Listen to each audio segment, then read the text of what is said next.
Going on, guys? So hopefully you guys will enjoy this. Now I am technically just screen recording because I got some advice from somebody in the last comment when I do the reviews, and I don't know why I didn't just screen record it on my phone.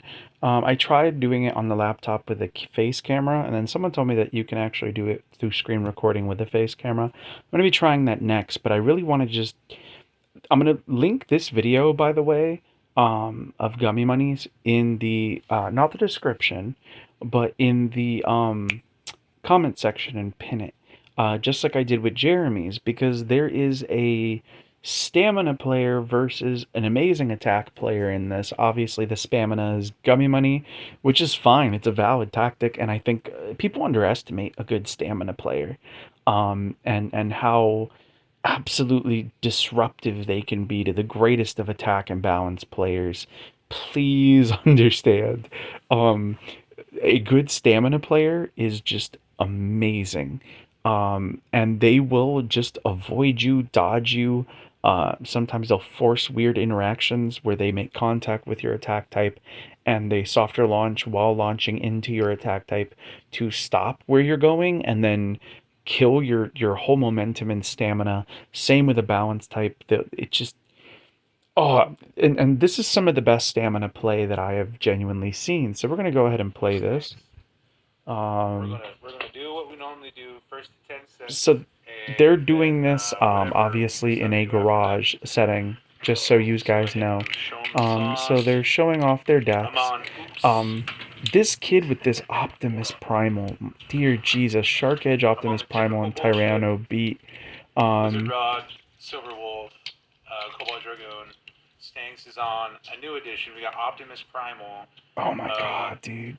Shark Edge, And this and is a valid tactic for attack players. One of the best attack players I know who plays a lot like Jeremy. His name is Lido, and Lido is a legend. The guy is literally just Little Zans if Little Zans was not a bad person and wasn't a rapper. And Lido runs a deck of Shark Edge, Bite Croc, and Optimus Primal. And then he has as his fourth bay for those formats, 4 bay formats, he will actually use Wizard Rod on 916 ball. So this is very Lido-y. so it's just a two-sided Now I will punching say fight. that his attack playing friend here, And Stanks, is we'll awesome, go and here. he is a We're gonna clear rush that both Unga of the sides Boonga. though. He's what happens when an So Unga we're ready Boonga to go. player learns One, tech, two, and three, shoot. he's really good because One, he two, knows three, what he shoot. wants to do, Okay. Flip. and Okay. he gets to choose the side, right? All right. Go Instant ahead flip. and And I love this because circle this your is phase. just You ready? super aggressive here. They start off Cobalt Optimus Primal, Dragoon, go. and This destroys you the could see minions. he's Ready? getting his angle, Three, his silver. tilt. God, that's such a hard rip. Shooting it right for the X line. Super aggressive on that tilt. He is trying to counter it to catch a burst with that angle, as you can see, because he's anticipating I'm trying somewhat to avoid you. Dragoon You punch to muscle ride fingers the and X hang rail. back.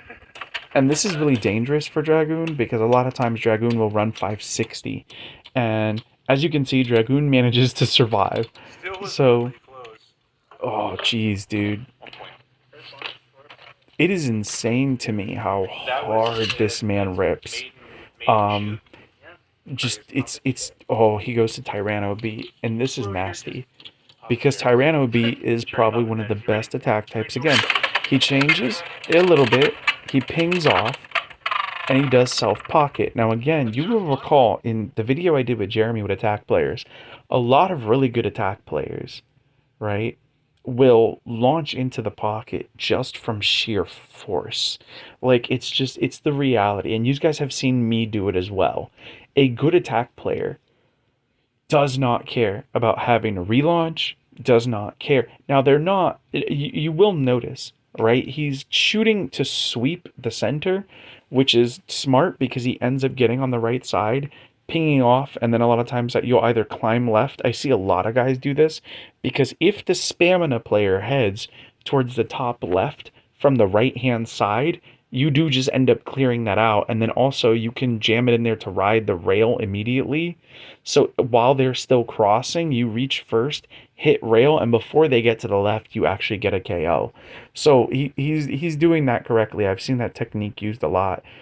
We actually went when we went over Jeremy's video. He uses that technique as well. I am telling you, a good attack player will piece you apart. Gummy is just avoiding him, and you'll notice with the Bay, with his stamina, he's just barely avoiding him in some instances. Um, so here's the thing, and some of you might say, well, the attack player is at a disadvantage. Not necessarily. Um, Not necessarily, because attack players, a good attack player, right? And obviously they're just having fun in the garage. A good attack player understands. You can see he gets the same correct angle, and you see what I keep. Ooh, jeez. You could see what I talk about where when he puts his finger through the hole, his wrist is straight, so he's pulling hard. Let me see if I can get it to pause when they line up again. Here it is. Do you see his posture as an attack player? Now look at Gummy. Gummy is positioning, right? You'll notice when the good attack player is going high, Gummy doesn't just go super low for no reason. I want you to watch Gummy's trajectory in this. Okay? Look, he goes high, right? And now why? He may be attempting to counter. And one of the things that happens when stamina players tilt and shield like that, you guys have seen me do it before. I've talked about how you can get good knockouts. That's using a stamina bay defensively. And the reason why he can do that in this matchup is because against Sharkage or Optimus Primal, they're not going to have as much stamina. So it's actually beneficial. I've talked about how I like using Wizard Arrow on Orb for this same reason, because Orb lets you get a little bit of extra tilt and then stabilize out, and you can usually just fling them out of the stadium. It's a really effective technique, and it's easier, I think, with Needle and Dot, and this is what I meant when I said that you can't really do that too well with Hexa. You can, but you're really just knocking them out, and it really drains your stamina, and it's very oppressive on that bit, whereas Needle is designed to do that. Dot is designed to do that. So it's actually really, in my opinion, more beneficial to do it that way and have that be your kind of way to intercept and then knock them out while shielding. It's one of my favorite tactics just because, as a good rule of thumb, when they go low, you go high, they go high, you go low. And yes, absolutely. So, for instance, if you look at where GummyMoney's hand now, if they're launching from the left side in attack type Bay, from the left side where GummyMoney's hand is by the pocket, I will go high and shield right into their trajectory. I absolutely will. I do not care. I do not believe it is cheap to shield knock KO with a stamina or a defense type. It is a valid win. I have done it in Metal Fight. I have done it in Burst. Well, technically I did it in Burst first. More recently got into Metal Fight last year. I've done it in Metal Fight. I've done it with Rubber Ball and Metal Fight.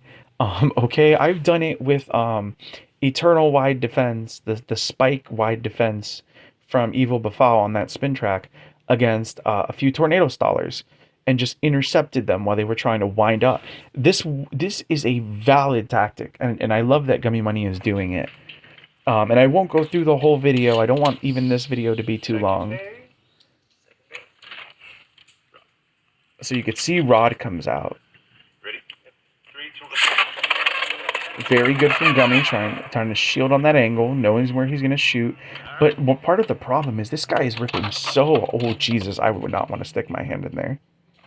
This guy is getting the firm rip. Do you guys remember in my first video where I broke down somebody's performance and it was terrible?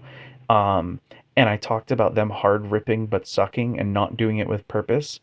You guys have had two examples now of both this guy and also Jeremy, of people who piece together or have a committed strategy. Now, Unga Boonga has one committed strategy, and they are going for it, and I talked about it a little bit in Jeremy's video, in the video I did on Jeremy's, the last one.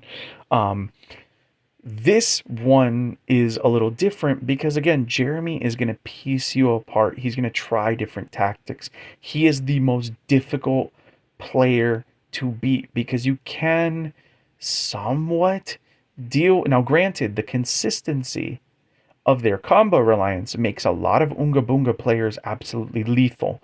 You don't want to underestimate them. It is a valid tactic, and he is clearly a skilled hard ripper. But somebody like Jeremy is going to constantly be shifting, changing his angles, looking for any possible minuscule advantage he can take. Both of these guys, remember when I said that the attack player is always going to be a threat? This is what I mean, because even though Gummy had a really good tilt, was shielding correctly towards his opponent, um, it still got that was just sheer force and recoil. Because again, Shark has recoil, Optimus Primal has recoil, Bite Croc has recoil, and people who main them are used to it. They know the strategies that work the best with them. I was doing even a bit of this, not gonna lie, when I used Shark Edge on 460 Taper. It's the reality, guys. It's a good attack player can run it as an attack balance hybrid, a pure attacker on low flat. They don't care. They will piece you apart either with Unga Boonga, just get to that side and let it do the work for me, which is again just as valid as Jeremy. It's just if you're going to predict on someone like Jeremy, you're going to have a bad time. You can somewhat predict, right? You can somewhat read, but sometimes it is better to do what they're doing and simply go for the play that is super consistent. If you cannot read your opponent, be consistent. Your consistency in avoidance. And I would personally be also considering the drop launch, which you guys have seen me do from the right side, where you drop launch with a right spin on the right side, and also with Dragoon on Elevate, or really anything. I have done that before to counter this kind of play. Just so that way, if they ride the X rail, yeah, sure, they hit me, but they don't knock me out, and then I can out stamina them. But even then, it's iffy. I still think that shielding and tilting is the better option, which is why Gummy's going for it, because he knows realistically, and I'm going to be real, Shark Edge, if it gets lifted up by Rod, has lost a substantial amount of stamina, and so you get a point on a player that way. You're making me work for it. And here we have more elevate play. And this is normal. You will see this in a tournament. You will see this in a tournament where players will change sometimes bays. Um, some players will stay in, some players will switch. You have to know what's going to be the best for that situation. And I'm going to be real, guys. I talk about testing with friends and solo testing a lot because you need to know your matchup against these bays, not just what's common in the meta, right? But when you're playing with your bay, right? And even if you're just regularly practicing solo, you still want to make sure, guys, that you are somewhat trying to simulate some movements, right? Some tech. You want to kind of take that time to just relax, put on some music for sure, because then you're getting to see when you remember when I talked about in the last video being present, your mind being present in the Bay Stadium. You need to watch the Bay Stadium and really pay attention and really focus on what you're seeing, like behaviors, patterns that a specific bit rides on a specific blade. Can I get it to replicate that pattern with this blade? Oh no, why? Maybe it's lighter, maybe it's heavier. Maybe I have to rip a little less hard to get tech with this blade, but with this other blade, I don't have to. Um, it's just the reality, guys. This is a big part of it. But I love that Gummy switches. You could see him adjusting his tilt.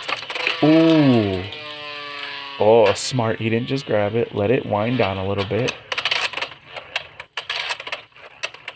Oh, God, dude. That's brutal.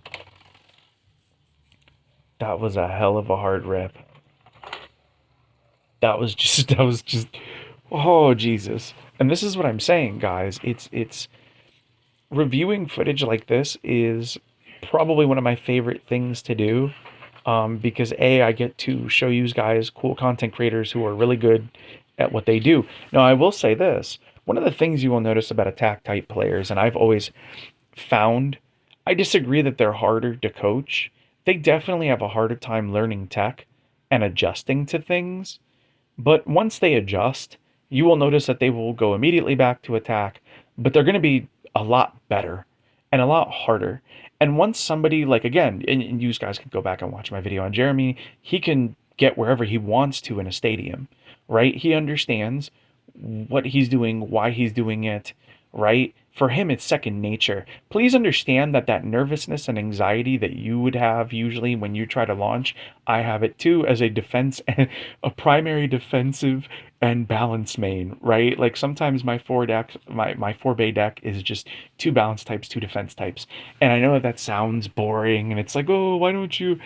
It's it's what I main. I have run flat. I have run low flat, but it's what I main. Attack mains don't have fear and anxiety like you and I do. They're like, fuck it, dude. I'm gonna rip as hard as I can. They do not care. And I promise you, they are going to give you hell if you are not prepared to deal with them. Now, Gummy is very prepared. Again, Gummy is the best in Cali. He's amazing, and I love that he is in a very difficult scenario because people like me, anybody who mains Shark, let me be very clear.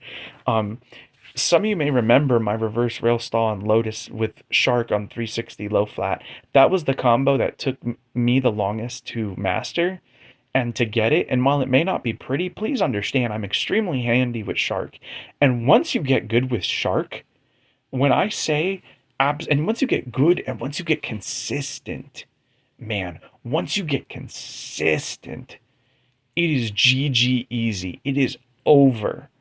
It is over. Absolutely over.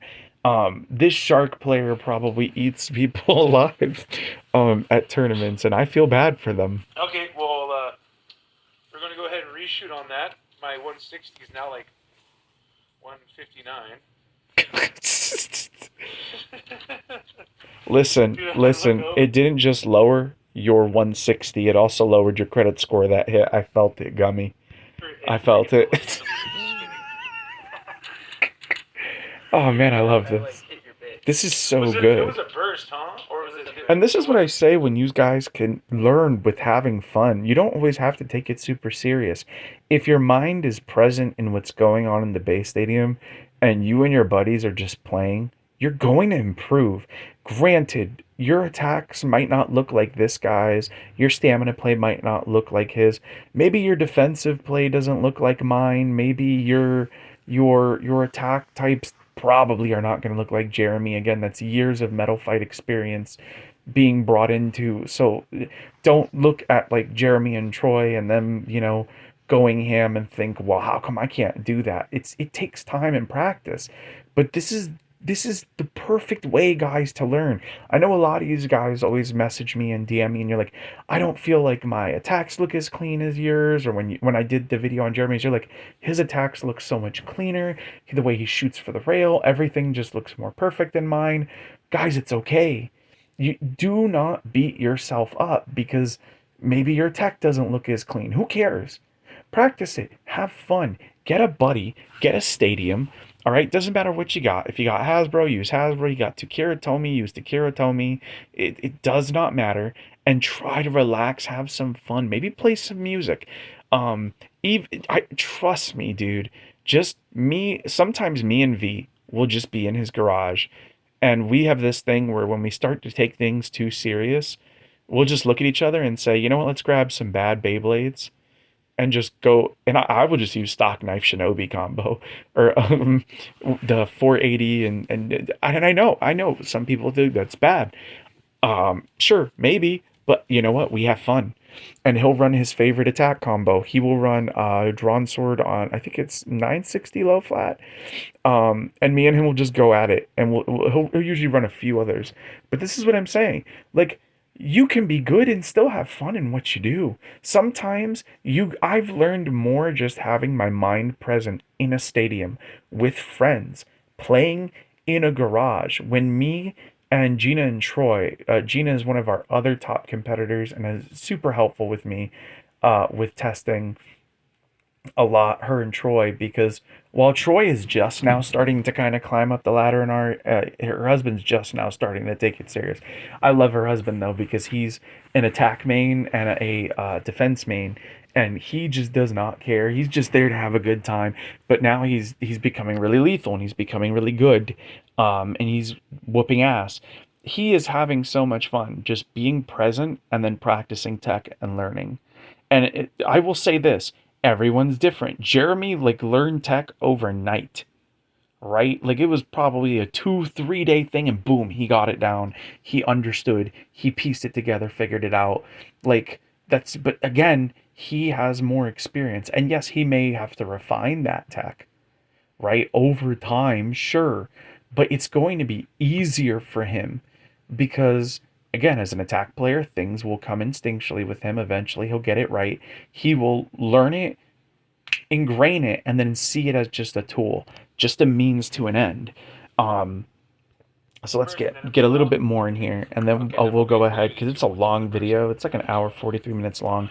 Um, and I will definitely link it down below. And you can see they're keeping track of points. I'm going to be real. You don't have to worry too much about that when you are playing with friends. You just don't. Obviously they are, but it's not super important, guys. So he's going rod. Yeah. Are you ready? 3, 2, 1. Oh, nice flick. Why am I doing that? Oh, jeez. Oh, oh, this is so awesome. Oh, God, that was awesome. That's what we needed.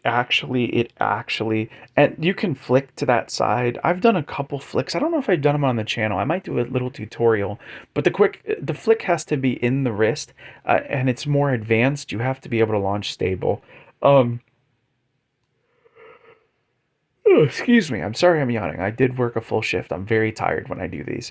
Um, I just want you guys to understand, like, this is what good competitive players do.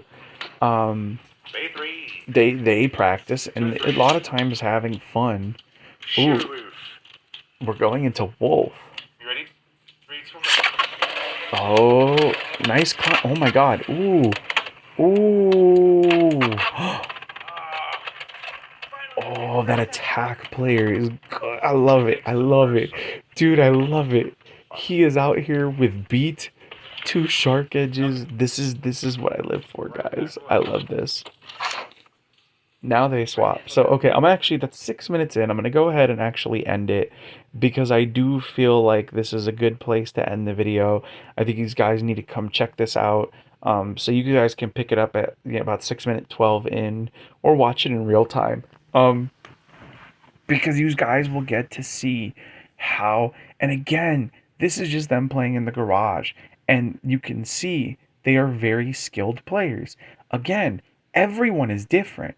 You will notice something, and what I want to end off here is that Jeremy is a great attack player. Troy is a great attack player. This Thanks guy is an amazing attack player as well. But they're all three different. They're all three playing different. Do not be concerned with looking different than someone else, or it's okay if you can do a thing, if you can get a thing down. How you do it is how you do it. Do not do not compare yourself to someone else, because being a good player is not about being like someone else. You'll notice Mad Maxi looks different when he launches, right? If you've ever seen any of his launching, he looks different when he launches, right? He occupies different space. You need to find.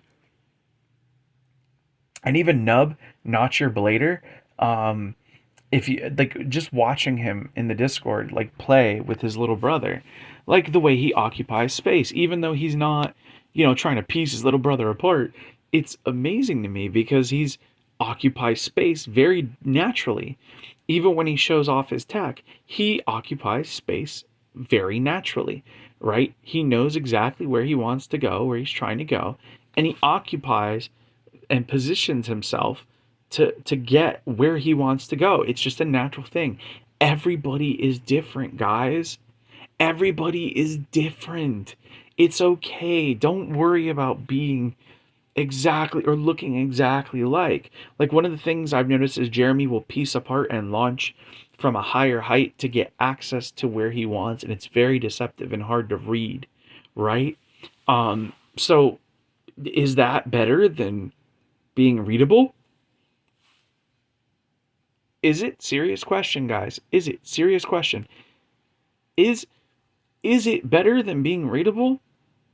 Well, it depends.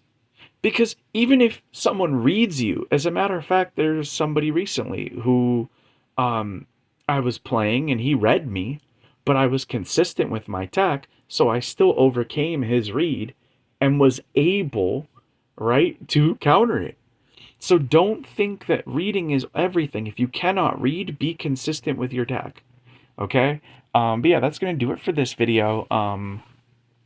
I know 110% um, that like when this goes up, obviously people are going to be like, asking questions, etc. Do not feel.